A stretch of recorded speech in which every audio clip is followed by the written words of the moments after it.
Welcome to Easy Style with Sammy. I'm your host, Sammy Bedell-Mulhern. Each episode, I invite a friend, family member, colleague, or just someone I've met on this journey called life to come and share their personal style and approach to business, parenting, life, and everything in between. You'll hear motivational and inspirational stories that will help you refine and build your own personal style. Remember, style is easy when it comes from within. Hey everybody, welcome to another episode of Easy Style with Sammy. My guest today is the wonderful Molly Fitch. Molly, thanks for being here today. Thank you for having me. It's exciting to have a chat with an old friend. We've known each other a while. So we went to high school together, didn't stay connected after that. And like 2 years ago, a little over 2 years ago, you hosted a party with my best friend from forever, Tabitha, and then she joined Color Street, then hosted a party with me, and then I fell in love with it and joined. And I think for me, that's been the biggest blessing with this business is just reconnecting with old people. Like we would have never connected again otherwise. And now we get to be on the same team together and working and growing and loving this business together.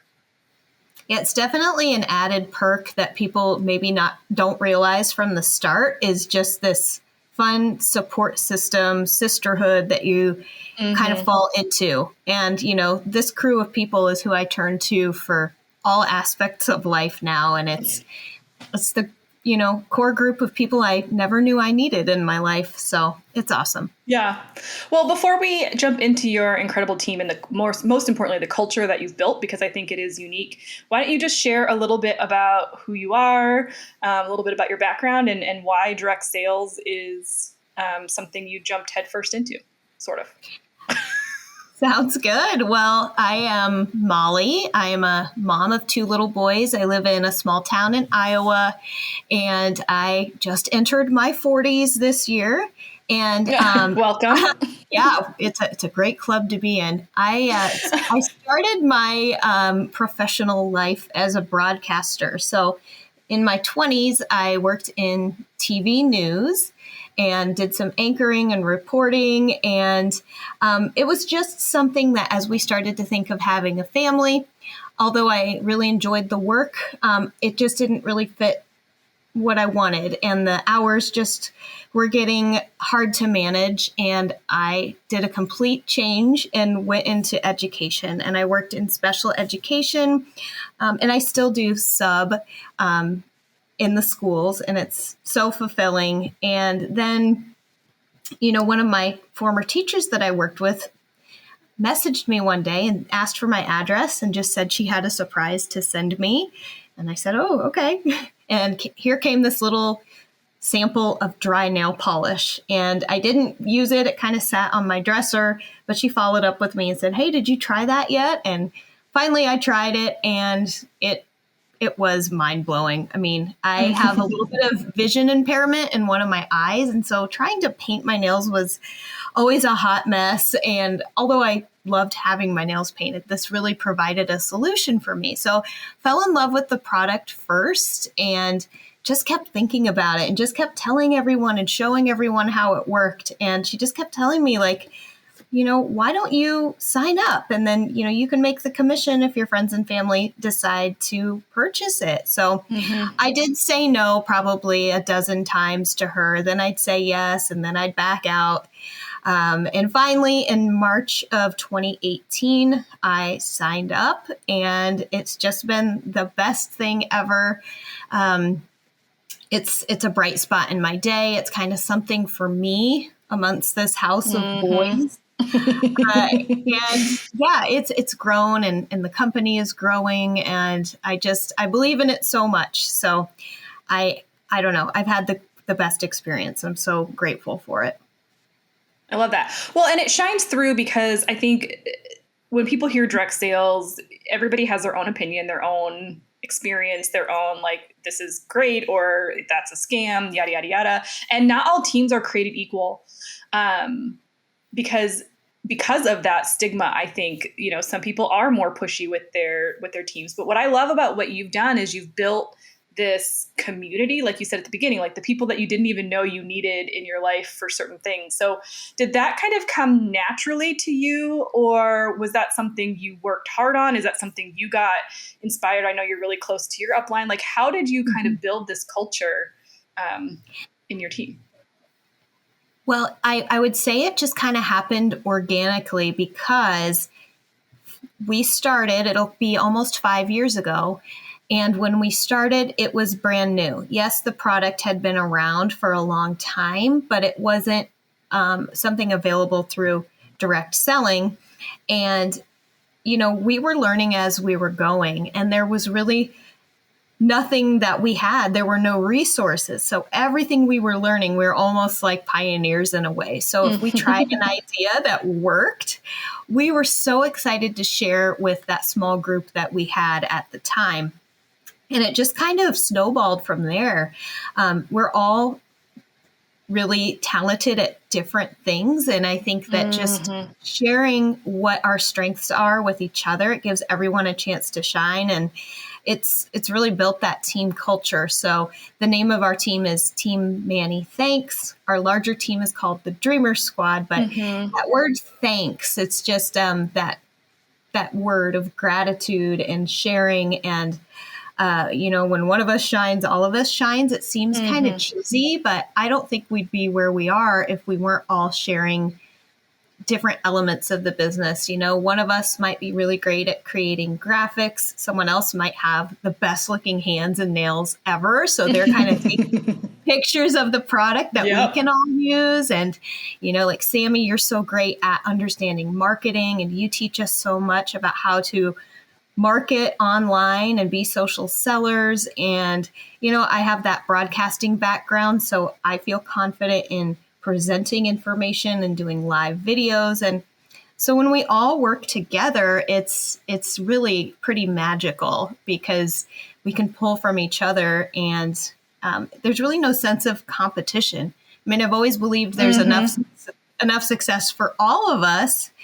And, that quote, girls compete, women empower. And I just think that it's so the case within this team. And I think that's so true.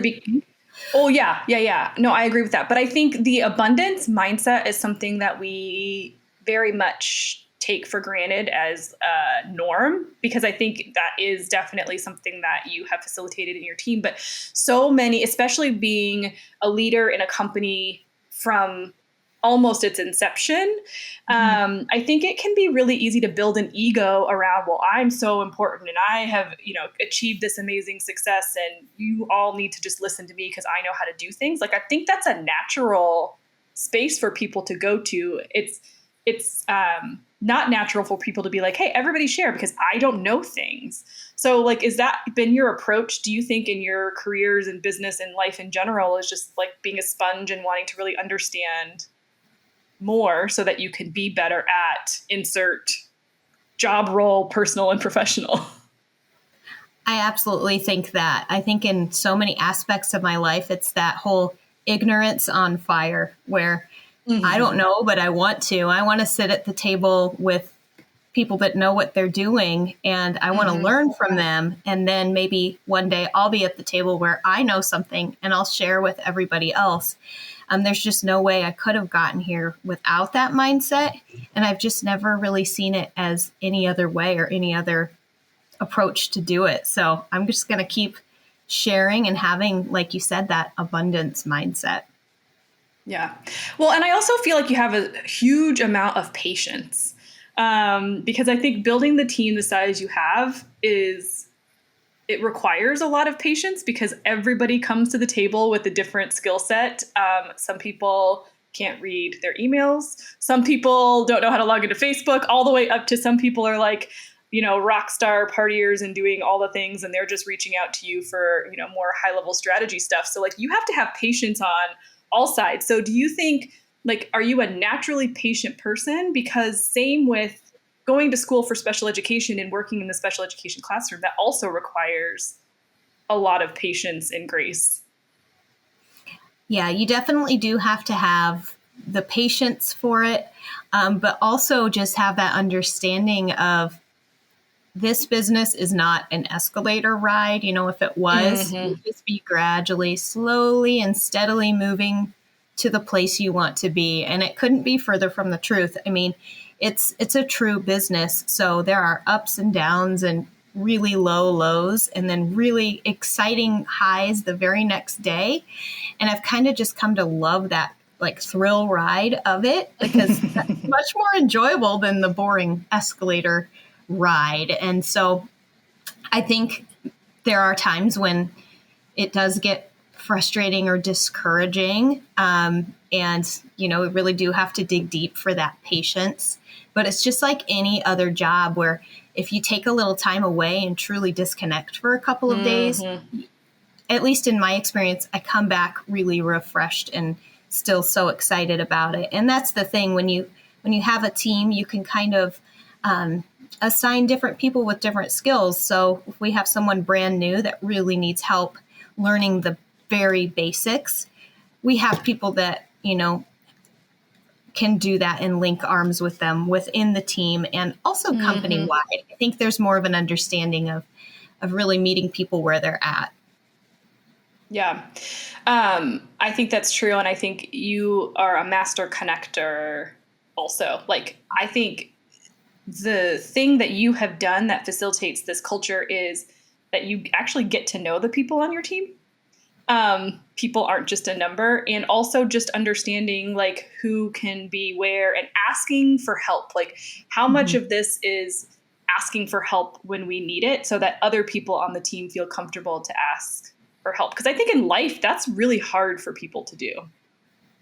And for me, when somebody asks a question, in my mind, I'm thinking, well, they're serious about this. They want to learn and grow and get better. And I encourage it so much. And so I'm always thanking people when they ask questions and telling them, please keep it up and please never be afraid. But also on the flip side of that, it's that whole teach someone to fish and you'll feed them for life. So not necessarily spoon feeding them every single answer they're looking for, but saying, hey, have you checked this resource? And then maybe they find the answer themselves and then discover that, oh, there's a bunch of other great nuggets of information in that same spot. So it's kind of teaching, but also, developing their skills to find answers on their own as well. And the next time the question comes up, maybe they'll be willing to help that person who asked the question. So it's kind of a nice circle that continues through the team. Yeah. How do you, like, I'm just curious your thoughts on like now that things are opening up and, if somebody's like, okay, well, I want to get into direct sales. I want, to have an extra opportunity for income. I want to do this. I don't want to do that. I want to, like, there's so many ways now I feel like post-COVID that people are running their businesses. Like, what would you say to somebody about wanting to join and get in now? Well, I think that COVID really provided this shift. So many more people are shopping socially and online and marketing online. And it kind of gave us all that understanding of how convenient it is to not have to leave our house for some of the basic things. And so getting together in person, it's still so magical and enjoyable, but now there's just this great hybrid of the two.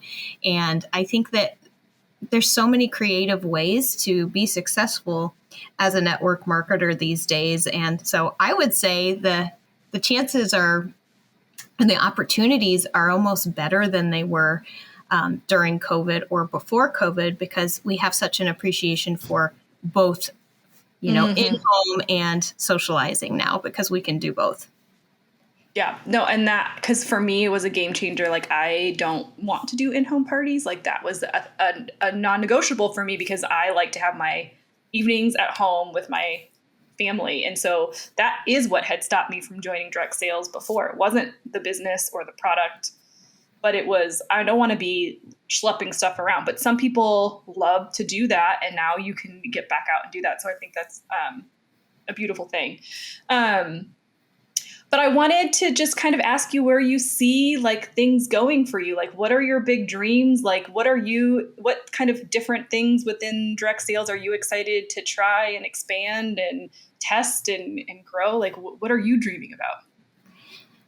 Well, now I'm to this point where I would just love to kind of, continue, but I will always grow and work my personal business. That always comes first for me. And it's my happy place. I love serving my customers and my VIPs and, just kind of showing others, here's what I'm doing today. Feel free to try this as well. So that will always be what I do because I just absolutely love it. With or without a team, I will be doing that until I can't do it anymore. But really hoping that this kind of legacy continues and that new leaders will continue to emerge and kind of keep up that team culture of empowering each other and sharing information with each other and resources. And so I think this is going to just continue to grow and evolve. And I have so much confidence in it.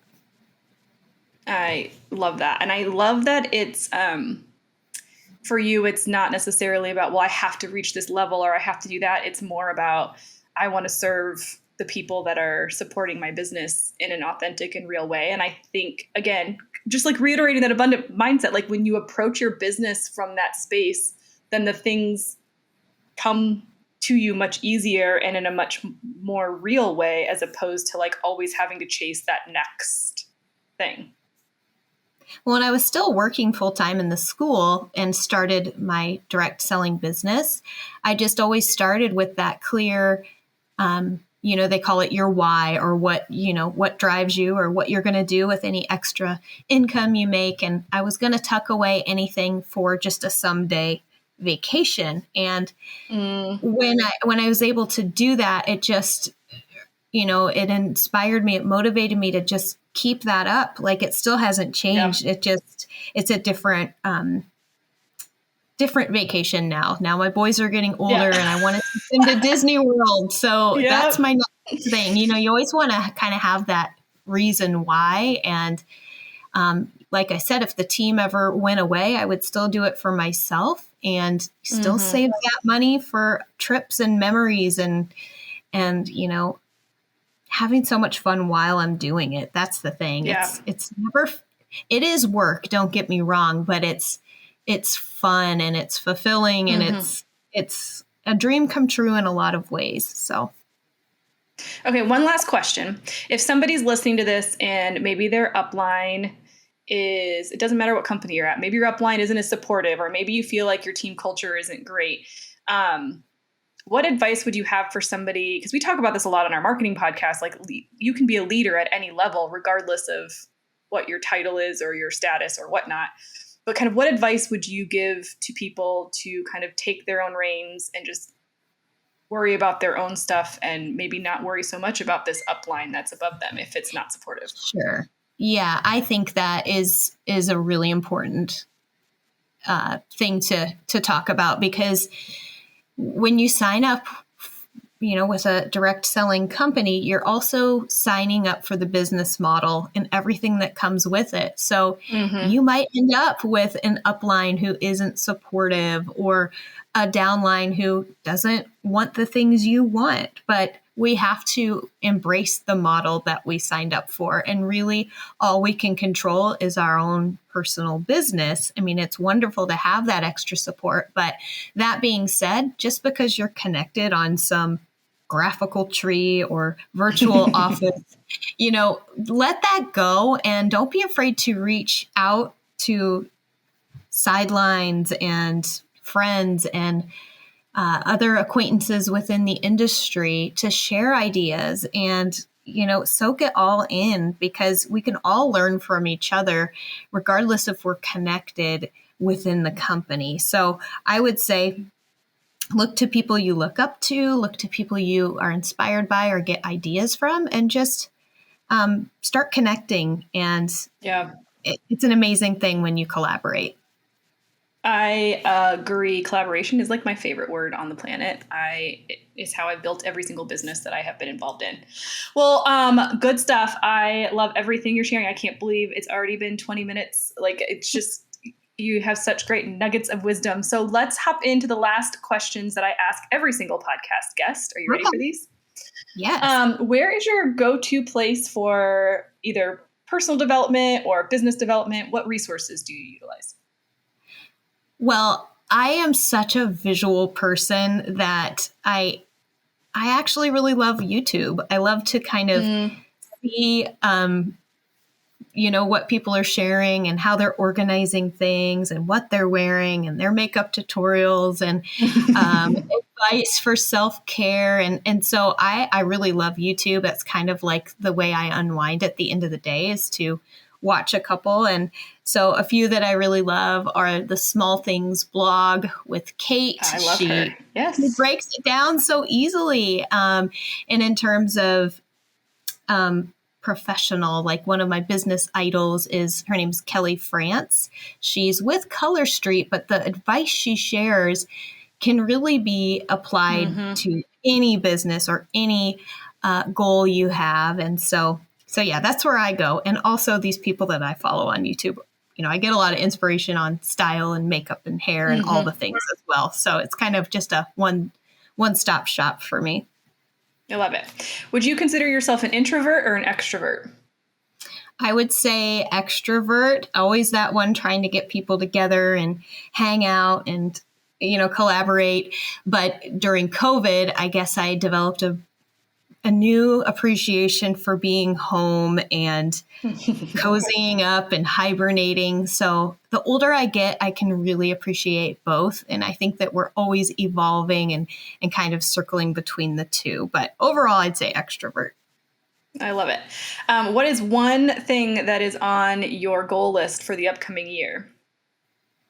Let's see. Lots of goals, but definitely I love picking the word of the year. And so my word that I'm focused on for this year is within. So instead of feeling like this constant need to learn the latest and greatest thing or get the new, step tracker or the new water tumbler or the new dog harness to make it easier to walk my dog without her pulling me. I feel like I'm always constantly searching for more when I have a lot of what I need just within. So that's what I'm focused on, to just kind of minimize a little bit and enjoy what I already have within me. And that there's a lot of elements to that as well, but just looking within for more this year. That is beautiful. And I think such a great practice. Because it's going to take a lot of focus. It's going to really keep a lot of reminders. Yeah. But I think it's great. Yes. I'm printing out the word. I have it right above me right now. And I have to remind myself of it a lot because I'm always searching for more. And yeah, so that's my goal for the year. I love that. What is a piece of advice you've gotten from someone that has stuck with you? I think my husband ended up losing his job during COVID, and it was a really unfortunate situation, but the way he handled it really was really inspiring. He just handled it with such grace. And, the quote was, you can't control what's happening. You can control your response.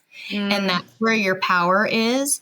So in all situations, just taking a deep breath, if it's a huge, life change or something that's really got you fired up, take a few minutes or days or hours to really process and think about how you're going to respond. And it just gives you that control back. And I don't know where it was just a quote, but it's really stuck with. No, and that's been a huge practice for me because especially during COVID, when all my clients are all virtual and, the text messages come in, the emails come in, and I take that email and I'm like, oh crap, this client is pissed at me. I'm in so much trouble. I go into this whole mind, and then I get on the phone with them and they're like, hey, could you just change this real quick for me? And they're totally fine. So it's taking that power back and being like, you know what? I have to say to myself, I'm good at my job. I'm good at what I do. If they're mad, I can fix it. And it's not a big deal. But like we have to train ourselves into stop telling ourselves all these negative things. It's a practice, and it's something that, we have to really, really work at. But, we can control our response. Everything is figure outable, right? Yes, 100%. What is one non-negotiable in your life?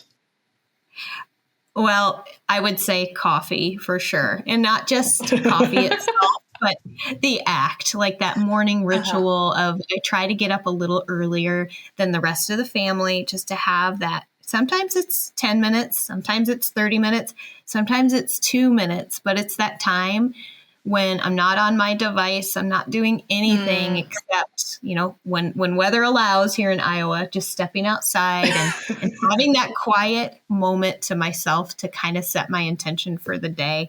And it's definitely a non-negotiable because you wouldn't want to talk to me if I haven't had my coffee. I like that. And I like that. Yeah.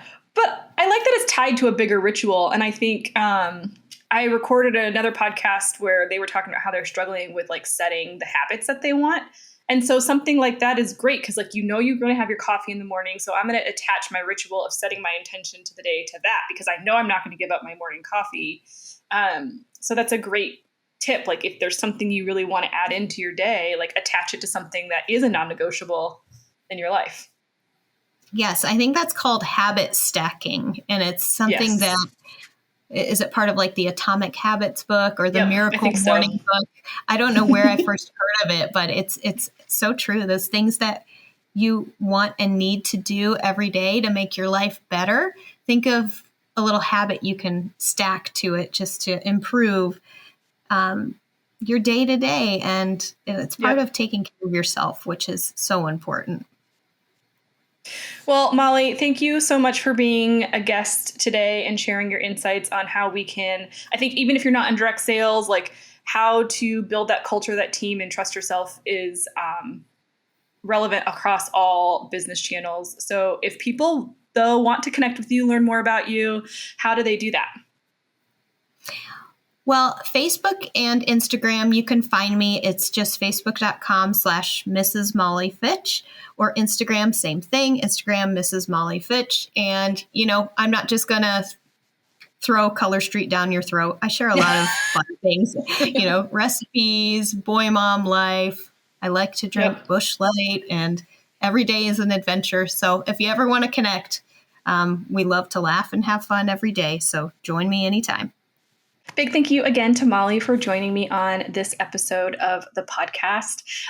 If you've been thinking about direct sales or if you're struggling with your direct sales, this episode just shares so much insight and ways to kind of build a thriving team and approach it from an abundant mindset. And I love that. And I love just the culture. And I just want to reiterate that having teammates and having partners and growing and building in a collaborative environment has been one of the best things for me when it comes to this business. So all of these things, of course, you can take into whatever business that you're in, but I just love the way that Molly approaches all of these things. You can grab more information about the resources she talked about at easystylewithsammy.com/5. And make sure you subscribe wherever you listen. We have new episodes coming out on Thursdays, and I hope you'll give us a review while you're there. But for now, we'll see you in the next one.